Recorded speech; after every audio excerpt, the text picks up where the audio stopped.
ด้วยความที่แบบหนูไม่ได้แบบว่าตรง beauty standard แบบที่เขาคิดแหละมั้งหนูก็เลยจะมักจะเจอคำพูดที่แบบว่าเพลงน่ารักแต่ไม่เข้ากับคนร้องเลยอะไรเงี้ยถ้าเขาอันนี้จะแบบดีมากอะไรเงี้ยจะเข้ากับเพลงมากอะไรเงี้ยอันถัดไปเราใช้แบบแอปพลิเคชันหาคู่ในการเจอคู่ของเราหรือถ้ากลายเป็นแฟนเราก็เคยใช้เหมือนกันค่ะในช่วงที่แบบว่าร้อนรนมากๆร้อนรนเป็นคนชอบมีความรักไงมีความรักไงแต่ว่าเป็นศิลปินแล้วแม่งเปิดเผยตัวตนไม่ได้เอารูปปิดครึ่งหน้าแม่งก็ไม่ให้กูผ่านอีกคนก็ไม่เชื่ออยู่ว่ากูเป็นกูจริงๆอะไรอย่างเงี้ยหนูรู้สึกว่าหนูโสดไม่ได้เธอชอบมีความน่าสนใจมากมีความรักหนูไปขอพรขอสิ่งศักดิ์สิทธิ์แล้วหนูมีเช็คลิสต์ด้วยเฮ้ยมันมีประมาณแบบ20 กว่าข้อ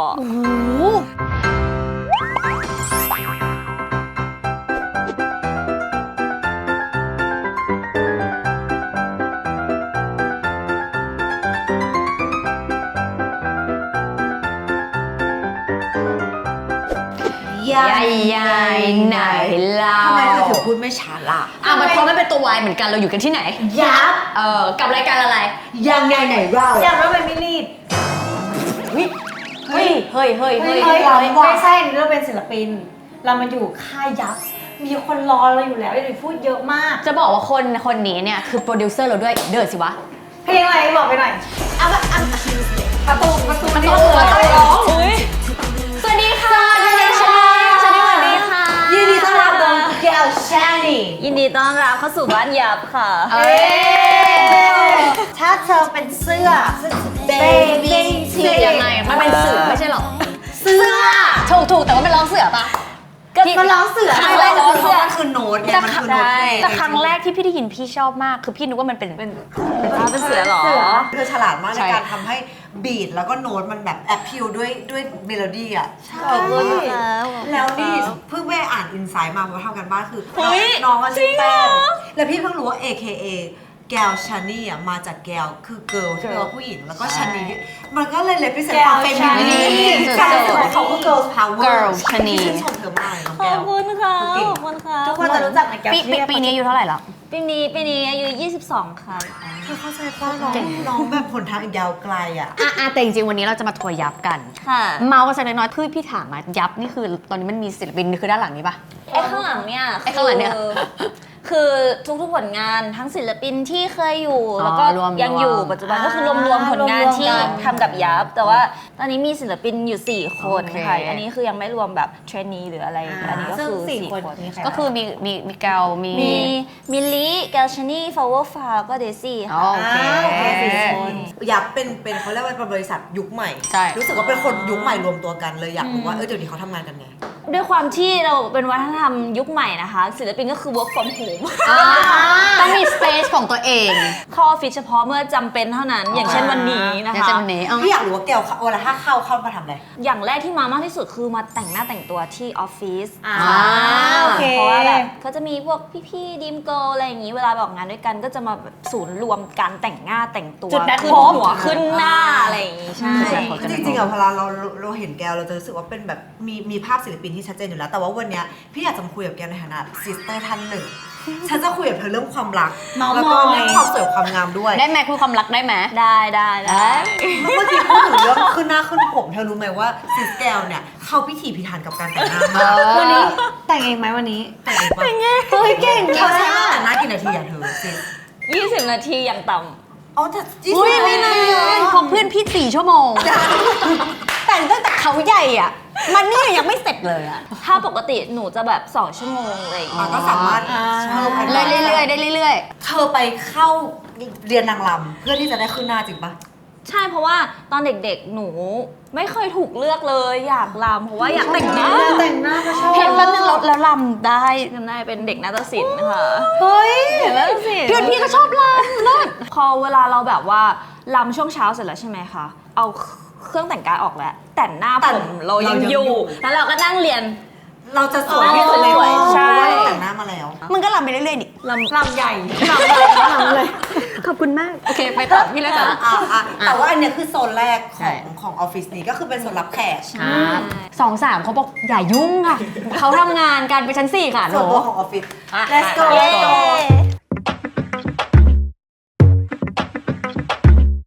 นี่แหละคือ สถานที่ขึ้นหน้าขึ้นหัว อ๋อตรงนี้เลยเฮ้ยแต่นิดนึงนะรางวัลอัลฮารุรานะคะ รางวัลเยอะมาก อันนี้เป็นรางวัลของศิลปินทุกคนใน วันนี้ไง ค่าย ชื่อแก้ว ใช่ Dream Girl ใช่ค่ะแล้ว จริงๆคาแรคเตอร์ดีมแกวนี่คือเขาแบบหลากหลายเอางี้อยากรู้ว่าแต่ละคน represent อะไรมิลลีแกวชานี่แล้วก็ ในมุมของแก้วดีกว่า หนูว่าทุกคนมีเสน่ห์ในแบบของตัวเองกันมากๆ แต่ว่าถ้าให้ถามเรื่องจุดเด่นของแต่ละคนหน่วยเนี่ยเขาจะมีความเป็นผู้นำเพราะว่าเขาเป็นคนที่มีประสบการณ์ที่สุดแล้วก็เขาก็จะให้คำแนะนำนู่นนี่นั่นแล้วก็เป็นคนที่แบบว่าครีเอทีฟคิดคอนเทนต์ไว้ส่วนฟ้าที่จะมีความแบบว่าอะไรอะที่เพื่อนชอบเลยเรายังไงก็ได้ หวานๆหรอ ยังไงก็ได้ ใช่ รอทำอย่างเดียวให้คนอื่นคิดไป เป็นดูเวอร์เป็นดูเวอร์ ใช่แล้วก็ แล้วเรา ส่วนหนูจะเป็นคนที่อยู่ตรงกลาง เป็น in the middle ไม่ให้ ผ ส ม อง กัน คนนี้ทะเลาะกัน เอาหนูสองคนเราจะตีกันหน่อยเหรอ คือแต่ละคนเป็นศิลปินเดี่ยว และทุกคนมีความเป็นเอกลักษณ์ของตัวเองอัตลักษณ์ของตัวเองมากๆ แล้วก็เบลนทั้งสองคนทั้งหมดให้เป็นดีมแกวใช่ค่ะ มันมี Dream แก้วแล้วอันนี้เป็นแก้ว Dream ให้แกวใช้มาตรวัดสำหรับการเป็นโปรดิวเซอร์แล้วกัน เรา ถ้าสมมติว่าพวกพี่จะไปเป็นแกวดีมเนี่ยใครจะไปอยู่ ใคร ตำแหน่งไหน ใครจะไปทำหน้าที่ มี อะไร เขาดีมแก้วเราเป็นบันแก้วเราเป็นบันแก้วโอเค เราเป็นมัน แก้ พี่ ว มันแกวแล้วกัน ไม่เลิศหรอ กูคิดไม่ออก มันแก้วโอเคทีมมันแก้ว พูดได้เลยว่าเป็นแบบวิชวล โอ้โห เป็นผู้ชาย นะเป็นแบบว่ามีความเป็นวิชวลทั้งวงเลยหนูว่าคนที่ กูรู้เหมือนกันนะเนี่ยกูรู้เหมือนกันนะคือตอนแรกเล่นๆพอแก้วคิดจริง ใช่เขาเป็นโปรดิวอ่ะเขาเป็นโปรดิวได้ เพ อ่ะ ราะระหว่างที่แกวคิตตี้ขออินโทรให้นิดนึงคือแกวชานี่เนี่ยแต่งเพลงให้พวกเราด้วย ใช่ มีเป็นโปรดิวเซอร์ให้กับหลาย ๆ วงที่แบบว่าซึ่งสุด คือเอางี้ฟังเสียงเรามาหมดแล้ว ถูก เออ เขาทำงานกับเรามาแล้วเขาจะพอรู้แล้วว่าแต่ละคนคาแรคเตอร์ไหน พี่คงจะเป็นแบบว่ากัปตัน ลีดเดอร์เป็นหน่วย เป็น leader บท เป็นลีดเดอร์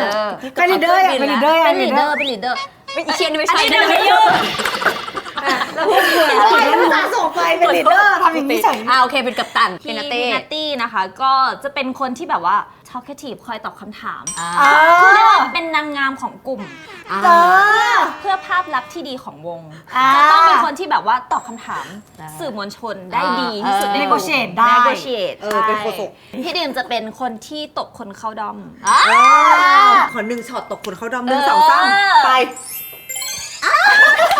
อะไร เอาอย่างนี้แสดงว่าจริงๆในมุมแกวรู้สึกว่าอย่างของ3คนอะรู้สึกว่ามีความเป็นศิลปินกันเยอะ แต่ถ้าพี่ลงกันดูเป็นเกิร์ลกรุ๊ปใช่ไหมรวมเป็นหนึ่ง ใช่ เพราะว่าเสียงเหมือนกันหมดเลย ใช่ เป็นส่วน เสียงมันเหมือน ไม่คือความเป็นศิลปินเดี่ยวคือเขาจะมีความที่แบบว่า individual คือจะอยู่คนเดียวเขาก็ยังมีความที่แบบว่า attract คนแต่ว่า girl group จะมีเสน่ห์ของเขาคือการที่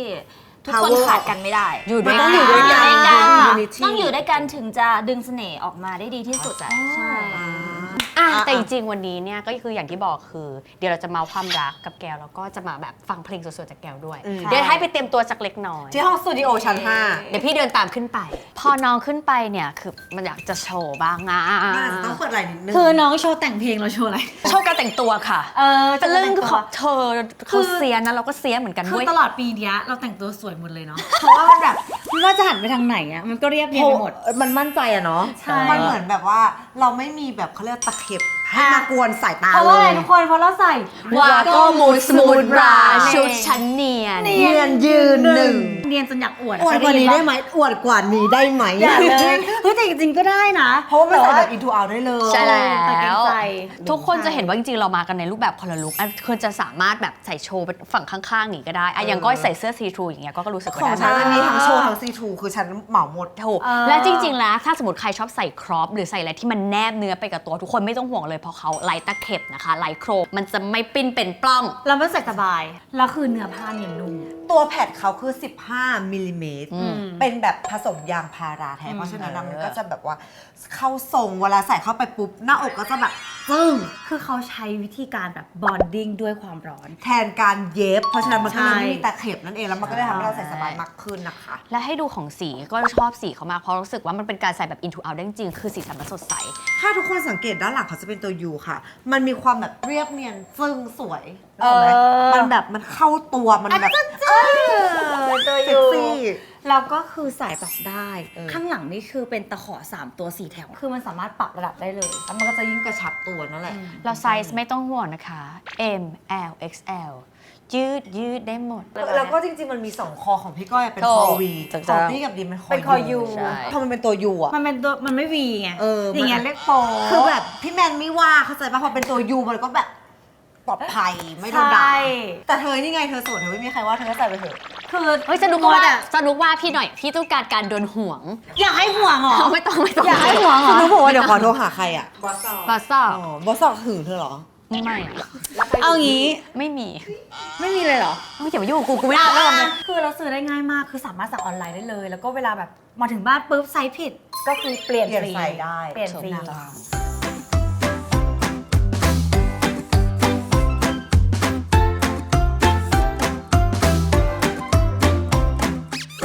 มาสตูดิโอถึงเวลามารับทราบชีวิตของเธอแล้วตื่นเต้นไหมล่ะ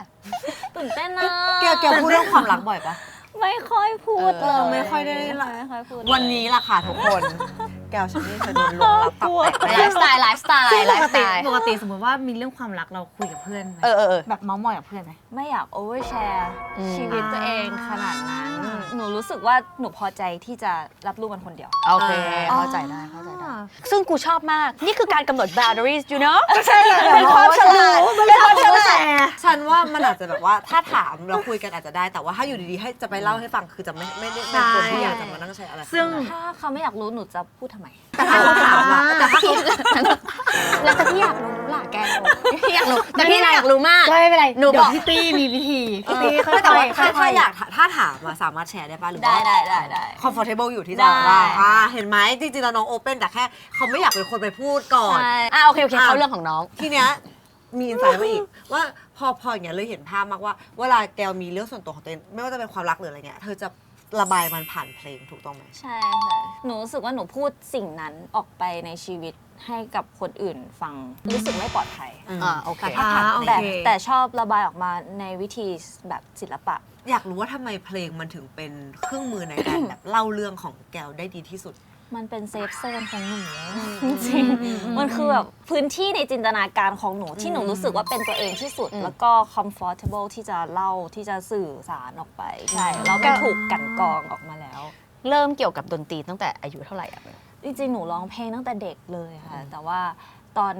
เริ่มเขียนเพลงจริงๆคือตอนที่ออดิชั่นเข้าค่ายยับ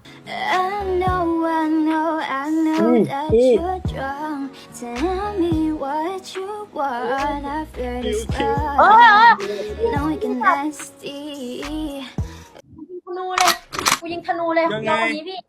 กูยาวคนนี้คิวปิดว่ะแล้วก็ต้องหัดเขียนตอนนั้น เพราะว่าค่ายนี้เป็นค่ายที่ทุกคนต้องเขียนเพลงเองเป็นถ้าไม่แต่งเพลงก็ไม่มีเพลงปล่อยอยากรู้ว่าคือเดี๋ยวนี้คนแต่งเพลงเยอะขึ้นหมายถึงว่าคนที่ไม่ได้เป็นนักแต่งเพลงจริงๆก็เริ่มแต่งเพลงอะไรเป็น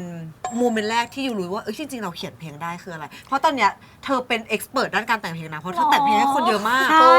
ณเวลาที่ได้เขียนเพลงอะค่ะมันมีความเชื่อมั่นในตัวเองมันมีความมั่นใจในตัวเองบางอย่างมันมีอีโก้อะไรบางอย่างพื้นที่ของเราใช่มันคือพื้นที่ของเราที่แบบมันรู้สึกได้ปลดปล่อยตัวเองอะเนื้อเพลงมันมาจากแบบดีๆมันก็ออกมาแล้วก็เขียนใช่ค่ะมันจะเป็นอย่างนี้คือหนูจะฮัมเมโลดี้ก่อนพอมันพ่นอะไรออกมามันออกมาเป็นแบบภาษาเทพมันจะออกมาเป็นอะไรแบบนั้นแล้วหนูก็จะได้ยินอะไรบางอย่างในนั้นแล้วก็จับมันมาแบบประกอบเป็นรูปเป็นร่างใช่คือเขาพี่ของอยู่ศิลปินอยู่แล้วสมมติว่าให้เลือกร้องเพลงกับแต่งเพลงจริงๆชอบอันไหนมากกว่าโหถ้าเป็นช่วงนี้หนูชอบแต่งเพลงมากกว่าชอบแต่งเพลงมากกว่าแต่ว่าก็ไปเรียนร้องเพลงอยู่เหมือนกันเพราะรู้สึกว่ามันแบบมันตันแล้วดีนะแบบไม่ถึงไม่หยุดพัฒนาขอกลับมาที่ไลฟ์สไตล์แล้วจริงๆหมายถึงว่าพอแกรู้สึกว่าแกเป็นคน introvert นู่นนี่นั่นแล้วจริงๆแล้วถ้าในเชิงความรัก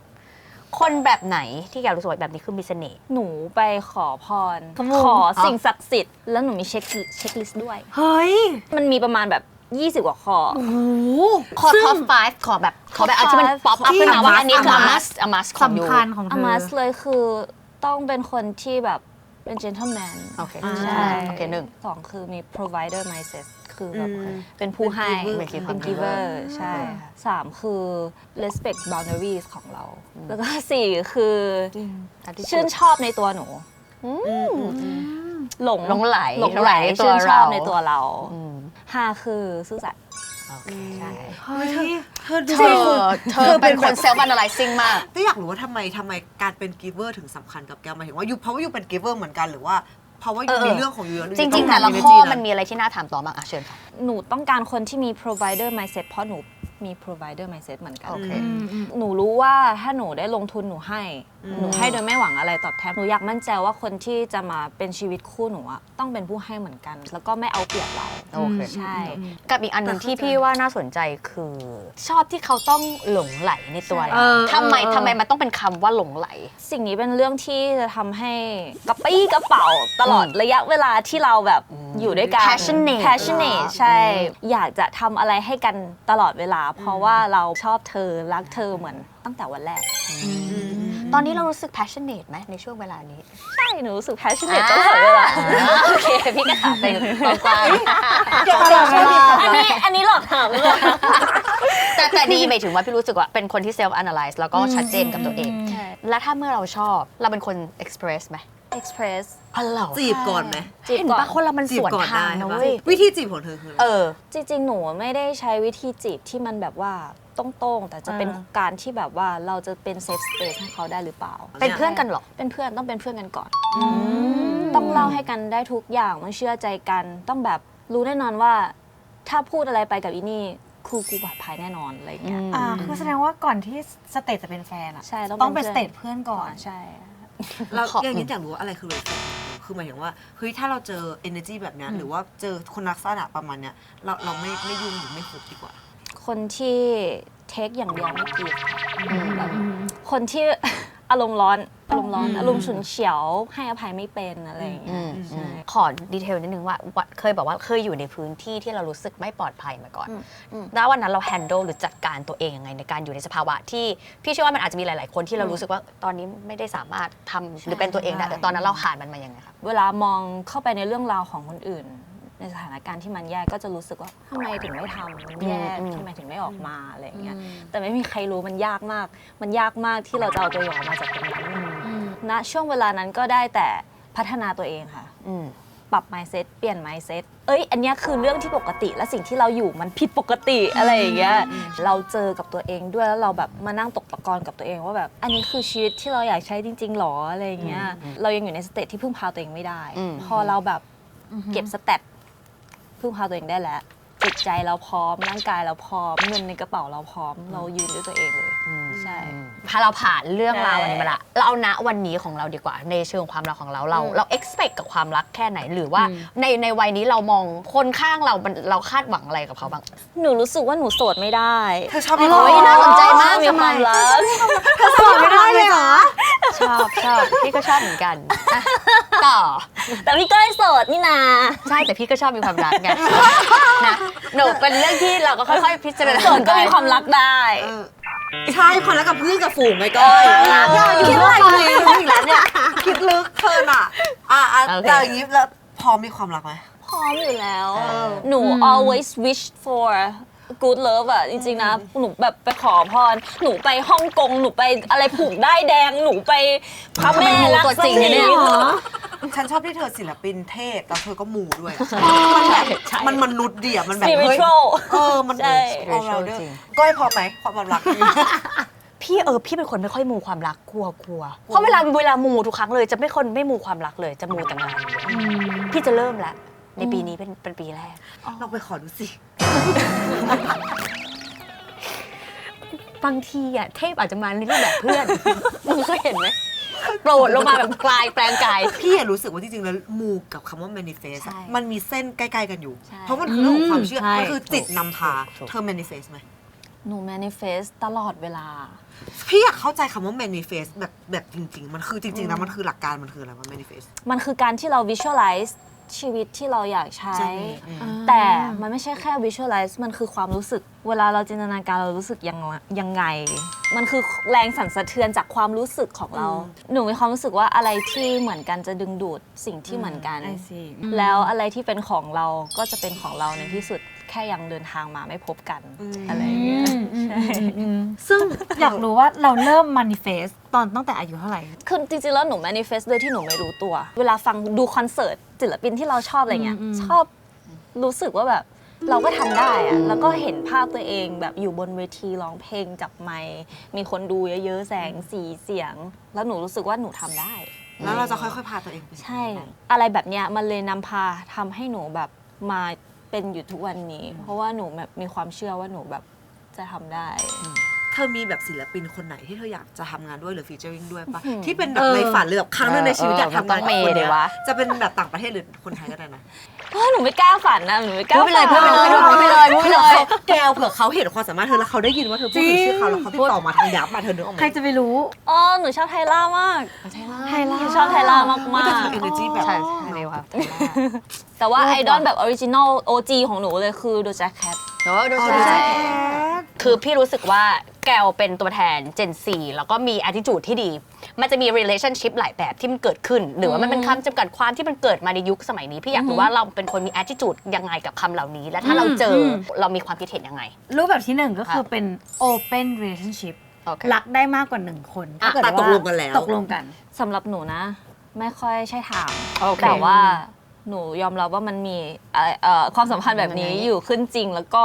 ทุกอย่างมันขึ้นอยู่กับข้อตกลงของแต่ละคนใครพอใจแบบไหนหนูก็รู้สึกว่าก็เรื่องของเขา อันที่สองก็เป็นชื่อเพลงด้วยซ้ำ situationship คือมากกว่าเพื่อนแต่ไม่ใช่แฟน มากกว่าเพื่อนแต่ไม่ใช่แฟนหนูบอกเลยว่าเสียเวลา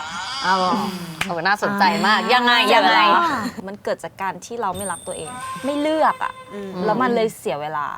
ท้ายที่สุดแล้วความสัมพันธ์นี้มันจะนำพาไปสู่หายนะในที่สุดอยู่แล้วไม่มีอะไรจบดี ถ้ามันไม่ชัดเจนตั้งแต่แรกต่อไป ghosting แบบมาหาย ถ้ามีคนมาคุยกับเราแบบเนี้ยแต่เราชอบด้วยนะเราชอบนะ แล้วก็ แต่มาหาย บางคนรู้สึกว่า ghosting มันท้าทายดี มันแบบไอ้เชี่ยมันทำให้กูแบบรู้สึกชาเลนจ์ อยาก ดี เอา ก ช ว่า นะ อะ อะไร ไรอย่ย่าง ง อางี้ งี้ ถ้า ghosting หรอไม่เคยเจอเหมือนกัน แต่หนูก็รู้สึกว่าถ้าเกิดว่ามีคน ghosting หนูก็จะปล่อยเขาไปมันก็จะดูหน้าด้านเกินถ้าเราไปตามเขาอะไรอย่างเงี้ยแบบปล่อยเขาไปเขาอยากทำอะไรก็ทำ อันถัดไปเราใช้แบบแอปพลิเคชันหาคู่ในการเจอคู่ของเรา หรือถ้ากลายเป็นแฟนเรา ก็เคยใช้เหมือนกันค่ะ ในช่วงที่แบบว่าร้อนรนมาก ร้อนรน เป็นคนชอบมีความรักไง เอาเป็นความรักไง ๆ แต่ว่าเป็นศิลปินเลยเปิดเผยตัวตนไม่ได้ ก็ได้ใช้นางแฝงเหรอ แต่นางแฝงจะรูปก็มันก็บอกได้เนาะมันแบบว่า แบบเอารูปปิดครึ่งหน้าแม่งก็ไม่ให้กูผ่านอีกคนก็ไม่เชื่ออยู่ว่ากูเป็นกูจริงๆอะไรอย่างเงี้ยก็รู้สึกว่าอาจจะไม่ใช่ทาง ไม่ใช่ทาง อาจจะไม่ใช่อาชีพเราด้วย แต่หนูก็เคยไปได้ยินมาว่าแบบว่าความรักที่ดีอ่ะมันจะเกิดจากการที่เราไม่ต้องไปวิ่งหา ใช่มาอันสุดท้าย cyber flashing เขาบอกว่าเหมือนเป็นการแบบส่งของลับภาพโป๊อะไรอย่างเงี้ยให้โดยไม่ได้แบบว่า ไม่ได้ขอ เขาไม่ได้ผูกมัดกันไม่ได้ต้องเป็นแฟนอะไรกันแต่ว่าสบายใจที่จะแชร์สิ่งเหล่านี้กันอะไรอย่างเงี้ย คือในไทย ขนลุกเลย ตรงในไทยอาจจะไม่ได้บูมแต่ว่าในต่างประเทศมันค่อนข้างเยอะ ค่อน ใน ข้างเป็นเทรนด์ หัวข้อเป็นคำว่า cyber flashing คือ นะคะ อันนี้ตี้มองในฐานะที่แบบว่าเห็นโซซายตี้ตรงนั้นแล้วรู้สึกว่าเดี๋ยวนี้คนมันเปิด Open กว่า เยอะ มันโอเปนเยอะแล้วมันก็คงรู้สึกว่ามันไม่อยากผูกมัดมันเลยเกิดเป็นวัฒนธรรมนี้ขึ้นมาที่ว่าแบบว่าฉันแชร์ของฉันเธอแชร์ของเธอแล้วถ้าเธอไม่มายฉันก็แชร์ของฉันได้ฉันไม่มายแต่เราไม่ต้องเป็นอะไรกันอะไรอย่างเงี้ย มันน่าเศร้า มันน่าเศร้าใช่ไหม โอเค มันน่าเศร้าตรงที่แบบว่าเราไม่ต้องใช้ความพยายามขนาดนั้นเพื่อที่จะได้เข้าถึงส่วนที่ลับที่สุดของกันและกันแล้วอะแบบมันคือร่างกายเราอะ เธอคือ artistic พี่เข้าใจเธอพูดต่อพี่ชอบ แบบเจเนอเรชันนี้มันทุกอย่างมันดูแบบมันเร็วไปหมด มันควรเทคไทม์มันควรค่อยๆกันแบบทำความรู้จักกันคือกว่าจะเห็นเนื้อตัวกันอะหนูรู้สึกว่ามันแบบมันเป็นส่วนที่เราควรจะหวงแหนที่สุด พอมันเข้ามาแบบใครก็ได้ส่งมานั่นไม่ได้ก็แปลว่าเราก็ไม่ได้ให้แวลูกับร่างกายตัวเองขนาดนั้นใครๆจะดูก็ได้เราก็ไม่ได้แคร์อะไรก็กลายเป็นว่าเราก็จะได้คนที่ไม่ให้แวลูกับร่างกายเราเหมือนกัน ใช่ก็แล้วแต่ความพอใจของ อันนี้คือ อยู่ดีใช่ ความคิดเห็นส่วนบุคคลสุดๆนะคะแล้วก็เป็นความชอบส่วนบุคคล นี่รู้สึกว่าแต่ละคนมันให้ value กับสิ่งต่างๆไม่เหมือนกันแล้วแก้วก็เป็นคนหนึ่งที่เราว่ามีวิธีการให้ value กับตัวเองในรูปแบบที่ลึกซึ้ง ใช่ แล้วก็ต้องแบบต้องจริงจังเพราะฉะนั้นก็เป็นรูปแบบของเรา คำถามสุดท้าย เซอร์ไพรส์นะ ใช่ฉันเซอร์ไพรส์ ดีใจ ด้วยไม่ มาก ฉัน ได้มาคุยกับ ฉันว่า แก ด้วยสไตล์ด้วยลุคด้วยเจเนอเรชันมันดูเป็นวายบิ้งที่ดูแบบ เธอดูโอเปนเพราะว่าด้วยเพลง กระโจ ด้วย น เพล อะไร ง อย่างเงี้ย แต่พอมาคุยแบบ มันลึกซึ้งกว่านั้น เลยว่ะ เราเป็นคนโรแมนติก ใช่โรแมนติกด้วยอ่ะ ดี ดีใจที่ได้มาคุยกับแกวชานี่วันนี้นะคะ มาในคำถามสุดท้าย สุดท้ายแล้วเหรอคะยังอยากคุย พี่ก็อยากเมาส์เหมือนกัน แต่ว่า เดี๋ยวเราจะมีช่วงเพลงไง ถูกต้องเพราะจริงๆแล้วเขาจะต้องแต่งเพลง ใช่ สดๆ เข้าใจปะใช้ความอัจฉริยะของเขา โอเค อยากรู้ว่าทุกวันนี้คาดหวังกับความรักไว้แค่ไหน เป็นแบบ priority ของไลฟ์เลยไหม หนูให้ priority กับความสัมพันธ์มากที่สุดในชีวิต โอเค เพราะหนูรู้สึกว่าท้ายที่สุดแล้ว finally บ้านปลายชีวิตเราอะเราไม่ได้ต้องการอะไรเลยนอกจากคนคนหนึ่งที่อยู่ข้างๆเราแบบเงินทองอะไรมันก็ไม่ได้สำคัญเราจะตุยอยู่แล้วอะ ถ้าโตไวเนอะไอ้แกว ใช่ 22อะ เธอลึกซึ้ง เรียนรู้ มันก็เป็นความเศร้าของหนูอีกไซส์หนึ่งหนูไม่ได้อยากจะโตแบบนี้หนูอยากเป็นเด็กธรรมดา อยากเข้าใจอะไรง่าย ๆ ไม่อยากรู้ลึกไม่อยากรู้มากเพราะมันทุกข์กับตัวเองอะไรอย่างเงี้ยหนูอยากเป็นคนที่แบบสบายใจกับสิ่งนี้ที่ตัวเองเลือกว่าไม่ลุกลานใครใช่ ท้ายนิดเดียวก่อนที่เราจะไปฟังเพลงในเจนเราอ่ะมันเป็นเจนของเน็ตคอมเมนต์ทุกอย่างคือเสรีไอ้นี่คือเราเคยโดนอะไรที่แบบว่าลบและเราจัดการเป็นยังไงมันหรือไม่หรือเป็นคนไม่ค่อยเช็ค อ่านทุกคอมเมนต์เลย ไม่มีใครไม่อ่านหรอกจริงๆนะแบบอันไหนถูกซ่อนไว้อยู่หนูก็จะไปขุดมาอ่านอะไรอย่างเงี้ยด้วยความที่แบบหนูไม่ได้แบบว่าตรง beauty standard แบบที่เขาคิดแหละมั้งหนูก็เลยจะมักจะเจอคำพูดที่แบบว่าเพลงน่ารักแต่ไม่เข้ากับคนร้องเลยอะไรอย่างเงี้ยถ้าเขาอันนี้จะแบบดีมากอะไรอย่างเงี้ยจะเข้ากับเพลงมากอะไรอย่างเงี้ย แล้วเราจัดการยังไงเราจัดการยังไง จริงๆแล้วหนูเป็นคนพุ่งพอตัวแบบหนูคิดอะไรก็พูดอย่างนั้นเลย อันนี้คือหนูซอฟต์ลงมามากๆแล้วหนูไปกระเทาะเปลือกตัวเองออกมาแล้ว แต่ว่าเมื่อก่อนหนูจะเป็นคนแบบพุ่งตรงๆใครคอมเมนต์ในเรื่องที่เรามีอีโก้อะไรเงี้ยอย่างเรื่องเพลงอะไรเงี้ยแบบเหมือนก๊อปคนนู้นเลยเหมือนเพลงคนนี้เลยอะไรเงี้ยหนูรู้สึกแบบมึงไม่รู้อะไรเลยอะไรเงี้ยแล้วเรารู้สึกอยากสวนแต่ก็รู้สึกว่าแบบท้ายที่สุดแล้วคนที่เขาไม่อยากเข้าใจเราไม่ได้พยายามเข้าใจว่าเขาจะไม่เข้าใจเราก็ไม่อย่าไปเสียเวลาอะไรอย่างเงี้ย เบื้องอะไรอะ แต่ว่าจะหนูสวยสำหรับพี่ ใช่สวย สวย เลย เลย สวยมีเสน่ห์ด้วย สีผิวเนี้ยที่หาไม่ได้หรอกค่ะ จริงๆเธอคนสีผิวนี้สำหรับพี่คือคาแรคเตอร์แล้วมันแบบ ขอบคุณ มันเซ็กซ์ ครั แอบ พิวโดยที่แบบ เราพี่ว่าคือ appearance มันเป็นส่วนหนึ่งเนาะแต่พี่ว่าข้างในคือสิ่งที่สำคัญที่สุดแล้ว ใช่ พี่ว่าน้องมีโหดมาก ใช่ ในวัยนี้นะยินดีที่รู้จัก พี่ ไป จะ ต่อ เธอ แล้ว เพราะว่าวันนี้เราจะมาปิดรายการด้วยเพลงของแกวชานี ถูกต้องเราต้องยังไงกันบ้าง ซึ่งจริงๆเราต้องมีหัวเขาแบบ ใช่จ ขอ ริง ให้เขานิดนึง ๆคือทำกันบ้านมามีบีทมาให้แกว เข้าไปในผับอย่างเงี้ยแล้วเราก็แบบ ชอบคนเนี้ยเป็นแก๊งเรามีแบบเพื่อนเราชอบหนึ่งคนตรงนั้นอะไรเงี้ยเรา โอ จะ เค เข้าไป โอ แบบ เคไม่ยากไม่ยาก มา ตื่นเต้น แล้วรอฟัง คุณแก้ แก้ ว วคือทำไมมันต้องเป็นอย่างเพลงนี้บีนี้ยังไง พี่เขาส่งมาให้หนู3บีทแต่ว่าหนูรู้สึกว่าบีทเนี่ยมันคือก้อยนัตตี้ดีมาดู คนที่เราแต่งกับลูกพี่เหรอเนี่ย ใช่ ตายแล้ว เป็นโจทย์ของพวกเรา POV ก็คือแบบเป็นสามสาวเดินเข้าไปในคลับใช่ เธอมองว่าพวกพี่เป็นแบบฟิลสดใสหรือว่า energy หลักๆที่เห็นอะ ใช่ค่ะ คือสดใสน่ารักจริง ส ๆ ดใสมีความแบบว่ามาเชอร์แบบ อาจจะ น่ารักแบบมาเชอร์ สดใสแบบโตๆหน่อย ใช่ อุ้ยตื่นเต้นอยากฟัง จริง เข้าไหมคะ ฟังค่ะ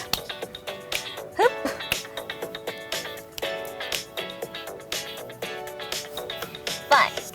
Hey boy I just wanna know เธอชื่ออะไร You're so fine เธอดูดีเลยแบบว่ามาเธอ And right now ตอนนี้ฉันเองก็ยังไม่มีใคร So let's ride เพราะว่าเธออาจเป็นคนที่ใช่ คือต้องได้อ่ะ เก่งจังอะ ต้องได้คลิกกับใครสักคนน่ะในค่ำคืนนั้นน่ะนึกออกปะ คืออยากรู้ว่าเธอใช้เวลานานปะ อันนี้ก็จะประมาณเมื่อกี้10 นาที รอดปะ คือ Do you know อยากรู้ Pause ว่า One เขาว่ามีพรสวรรค์ไหม พอสวรรค์ พอสวันอยู่นะ พรสวรรค์ พรสวรรค์ Pause One พรสวรรค์ เลิศ พรสวรรค์ มาก ไหม โอ้ย น่ารักเนาะ ดีใจมาก จริงเป็นงานต้อแบบว่าน่ารักไม่ได้ลุกมาก ใช่เป็นแบบตอแบบกำลังไม่น่าเกลียดอะใช้คำว่าแบบ น่ารักเป็นไม้ชายคำว่า right มีคำว่าไรที่เหมาะกับเรา เราด้วยเขาทำกันบ้าน ขั มา บรถ นี่เป็นแค่ออเดิร์ฟแต่จริงๆเธอมีเพลงใหม่ของ ใช่ เธอด้วยชื่อเพลงอะไรยังไงบ้างฝาก ก็ สิ เพลงใหม่ของหนูที่เพิ่งปล่อยไปนะคะ ชื่อว่า Inside ค่ะ ตอนนี้ก็ปล่อยไปแล้วนะคะฟีดกับพี่ท็อปเลซี่ล็อกซี่นะคะ อยากชวนให้เธอเข้ามาที่ข้างใน ทำไมต้องเป็นเพลงชื่อว่า Inside จริงๆ มันคือภาคต่อของเพลง Touch ค่ะ ก็คือในท่อนนั้นอ่ะมันจะมีท่อน Let me take you inside แล้วหนูรู้สึกว่า เอ๊ะ take you inside แล้วยังไงต่ออะไรเงี้ย ก็เลยรู้สึกอยากแต่งเพลงชื่อ Inside ต่อเพื่อที่จะได้ทำให้ทุกคนรู้ว่า อ้าว Inside แล้วยังไงต่อ ข้างในนั้นมีอะไร แล้วเอเนจีหรือรสชาติเพลงเนี่ยที่มีแบบว่าพี่แบบท็อปมาฟีดด้วยมันจะเป็นไปในรูปแบบไหน คือตอนแรกอะเพลงเนี้ยจะมีแค่หนูคนเดียว แต่ว่าตอนนั้นพี่ท็อปมาอัดเพลงที่สตูที่หนูอัดพอดีอะไรเงี้ยหนูก็เลยแบบขายเลยพี่อัดให้หน่อยแล้วตอนนั้นก็คือได้เวอร์สมาเลย จริง ใช่แบบพี่เขาใจดีมาก อะไรที่ ใจ เป็นของเราอะไรที่ชามันคือใช่ จริงจริงจริง ถูกเพลง Inside นะคะก็ฟังได้แล้วทุก streaming platform นะคะแล้วก็ดู MV ได้ที่ช่องของ GALCHANIE เองนะคะก็ฝากทุกคนเข้าไปดูไปฟังกันเยอะๆนะคะ ไปฟังกันเยอะๆนะคะ ด้วยนะคะทุกคนคือแบบว่า เพลงเขาดีแล้วเพลงเขาเพราะอ่ะ ขอให้แบบไปในเส้นทางที่อยากไปได้แบบไกล ปัง ๆที่สุ ไป ด ไปไกล ไป ๆไปให้ได้ไกล ไปได้ไกล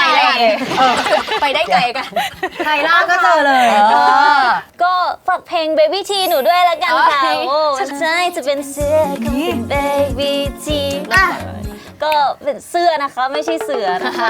ฝาก ฝากด้วย ทุก นะคะ ผลงานนะคะฝากGALCHANIEด้วยฝากทุกผลงานของศิลปินของยับด้วยนะคะ วันนี้ก็ขอบคุณด้วย ใช่ใช่ โอเคค่ะ แล้วก็ฝากช่องพวกเราด้วยค่ะก้อย nattynantanat นะคะยังรายการยังไงไหนเล่าก ดไลค์กดแชร์กด subscribe นะคะ อยากให้ใครมาพิมพ์มันจ้า ขอปิดจบรายการไปด้วยคำว่ายังไงไหนเล่า พูดพร้อมกัน พร้อมกันอ่ะหนึ่งสองสาม ยังไงไหนเล่า โอเค กดไลค์ กดแชร์ กด subscribe ด้วย บ๊ายบาย สุดท้ายเราลาจากน้องไปแล้ว แต่ว่าชุดสวยๆเราก็ยังอยู่ มาพร้อมกับโปรโมชั่นที่ยังไม่จบค่ะทุกคน สั่งซื้อง่ายมาก ๆ แค่เข้า www.wago.co.th นะคะ เพียงแค่ช็อปนะคะ ครบ 1,500 บาทเนี่ยในสินค้าทุกกลุ่มได้เลย จะรับส่วนลดทันที 300 บาทคุณ ใส่โค้ดอะไรคะพี่ตี WCGND 300 ค่ะ เดี๋ยวขึ้นโค้ดให้ก็คือกรอกปุ๊บลด300 ถ้าซื้อครบ 1,500 ตั้งแต่วันนี้จนถึงวันที่ 31 ธันวาคมนี้เท่านั้น แต่ว่าถ้าซื้อปีหน้าก็ไม่ได้คนนี้สิ ไม่ได้สิ ก็ต้องซื้อ ต้ แต่ องรีบ ปี ซื้อ 2025 เท่านั้น อย่าลืมซื้อไปใส่แต่งตัวสวยๆนะคะ ปีหน้านะคะ